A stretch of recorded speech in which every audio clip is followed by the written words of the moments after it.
नमस्कार। शब्दकोश के जन सरोकार में आपका स्वागत है। मैं मोहनलाल मोदी आज बात करूंगा अयोध्या के श्री राम मंदिर की।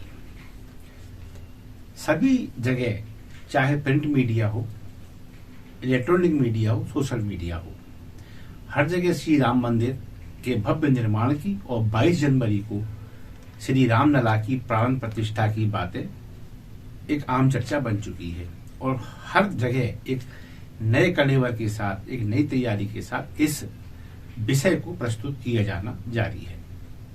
हमने सोचा क्यों ना हम मंदिर की इस यात्रा में जो अवरोध आए, जो बलिदान इस मंदिर निर्माण के काम आए, जब तक उन्हें याद ना किया जाए तो फिर मंदिर के गौरवशाली इतिहास की बात करना कहीं अधूरी सी प्रतीत होती है। लिहाजा हमने विभिन्न माध्यमों से कुछ ऐसे संकलन एकत्रित किए हैं जिनसे सहज और संक्षिप्त समय में आपको ये मालूम चल जाए कि आखिर राम मंदिर की लड़ाई थी क्या, इसका अस्तित्व क्या है और इसका महत्व क्या है हमारे जीवन में। तो आइए शुरू करते हैं 57 ईसा पूर्व से, यानी आज से लगभग 3000 वर्ष पूर्व इस मंदिर का अस्तित्व का प्रादुर्भाव बताया जाता है कि 57 ईसा पूर्व में महाराजा विक्रमादित्य ने अयोध्या मंदिर का निर्माण कराया था। ऐसे ऐतिहासिक तथ्य बताते हैं। ये मंदिर उस वक्त से खतरे में पड़ता चला गया जब यहां मुगल आक्रांताओं ने भारत में प्रविष्ट होना शुरू किया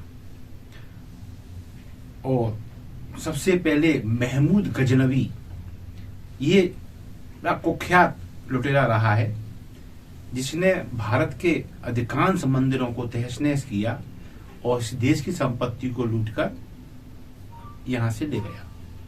सबसे पहले इस महमूद गजनवी की कुदृष्टि अयोध्या के मंदिर पर पड़ी, श्री राम लला के मंदिर पर। इसने अपने भांजे सैयद सालार तुर्क इसे कब्जा करने के लिए अयोध्या भेजा और इसने पूरी सेना के साथ इस मंदिर पर कब्जा करने के लिए एक बिल्कुल घोषित युद्ध छेड़ दिया, इस पर धावा बोल दिया। जितनी भी सामर्थ्य थी तत्कालीन हिंदू राजाओं में, उन्होंने अपनी पूरी सामर्थ्य से इसका सामना किया और जो श्रावस्ती के राजा थे, राजा सुहेल देव, 1033 में इन्होंने इस दुष्ट का, जिसका नाम है सैयद सालार तुर्क, इसका वध किया और फिलहाल श्री राम मंदिर को महमूद गजनवी के चुंगल से बचा लिया। इसके बाद इस मंदिर पर कब्जे के प्रयास किए जौनपुर शासक महमूद शाह ने। ये बात आ गई 1440 की। 1440 में महमूद शाह ने, जो जौनपुर का शासक था, इसने इस मंदिर को अपने शासन की संपत्ति बनाने का प्रयास किया और उसमें ही सफल रहा। इसने इस मंदिर पर शासक बन के कब्जा कर लिया और ये जब चला तो मंदिर बना रहा, मूर्तियां बनी रही, लेकिन जब 1528 का साल आया, बाबर उस वक्त तक हिंदुस्तान की सत्ता पर काबिज हो चुका था। इस बाबर के ही आदेश पर इसके सेनापति मीर बाकी ने इस बेहद भव्य और सुंदर मंदिर को तोपों से उड़वा दिया और उसके मलबे से एक मस्जिद का निर्माण किया गया। शायद इसीलिए जो बाबरी ढांचा रहा उसे बाबरी मस्जिद कहा जाता रहा। बस यहीं से रामलला के मंदिर को वापस प्राप्त करने की लड़ाइयां शुरू हो गई। लोगों ने अपने सिरों की बलियां देना शुरू कर दी। अब हमारी आज की पीढ़ी इस कोर्ट के झगड़े को तो जानती है कि कैसे ये मामला उत्तर प्रदेश की अदालतों में, फिर उच्च अदालत में, फिर सुप्रीम कोर्ट दिल्ली पहुंचा और अंततः राम मंदिर बनने के वातावरण निर्मित हुए। लेकिन अब ये आया कि बलिदान कैसे हुए हमारे यहाँ। तो राजा रजवाड़े एकजुट हुए इस मंदिर को वापस पाने के लिए, इसका अस्तित्व प्राप्त करने के लिए, यहाँ पुनः राम मंदिर बनाने के लिए। एक के बाद एक लोग आगे आते चले गए। इनमें सबसे पहला नाम आता है भीटी के राजा, भीटी, BHITI, भीटी, भीटी के राजा मेहताब सिंह। इन्होंने लोहा लिया मुगल शासकों से और बलिदान को प्राप्त हुए। हंसवार के राजा रणविजय सिंह, इन्होंने भी लोहा लिया और ये भी बलिदान को प्राप्त हुए। अब इसमें राजा महाराजाओं ने मंदिर को प्राप्त करने के लिए युद्ध लड़े, बलिदान दिए, अपने शीश न्यौछावर कर दिए, ये समझ में तो आता है। लेकिन यहाँ सबसे बड़ी समझने वाली बात यह है कि इसमें महिलाएं भी पीछे नहीं रही।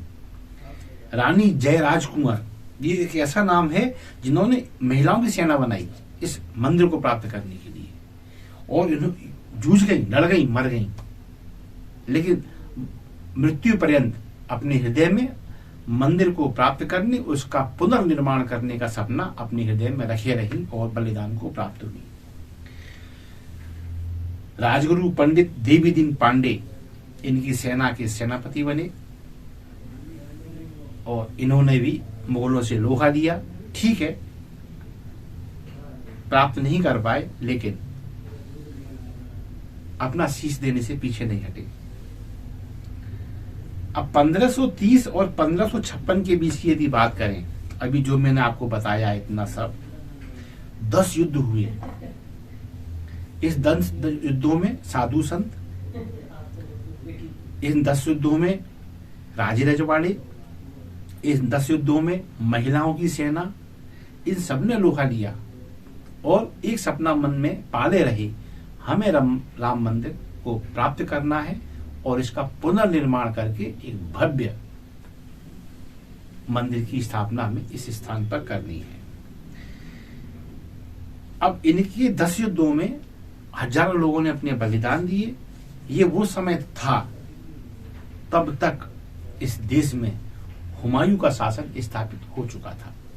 यानी आप देखिए कि शुरू हुआ गजनबी से और बात आ गई हुमायूं के शासन की। अभी इस कालखंड में हम इतना ही शामिल करेंगे, यहां तक लोग लड़ते रहे, बलिदान देते रहे, लेकिन उनके हृदय में मरते दम तक एक सपना था, हम राम मंदिर को प्राप्त करेंगे और इसे भव्य स्वरूप में स्थापित करके दिखाएंगे। और ये हुमायूं के शासन तक हम आ गए हैं।